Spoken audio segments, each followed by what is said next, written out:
الدرس الذي تعلمته في 2025: أحيانا من الأفضل أن تدع الأمور كما هي دون أن تحاول التدخل أو تغيير ما لا يمكن تغييره.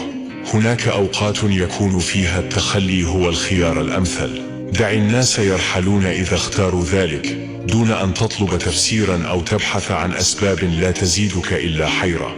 لا تتوقع كثيرا من الآخرين، فتوقعاتك قد تتحول إلى عبء ثقيل على قلبك وروحك. تعلم أن بعض الأبواب يجب أن تغلق، وبعض العلاقات يجب أن تنتهي، وبعض الأسئلة يجب أن تبقى بلا إجابة. أحيانا تكمن السكينة والراحة في التقبل، وفي فهم أن ما ذهب كان ليذهب، وأن ما بقي هو الأهم. في النهاية الحياة تستمر، وما يليق بك سيبقى، وما لا يناسبك سيختفي ليترك مساحة لما هو أفضل. الدرس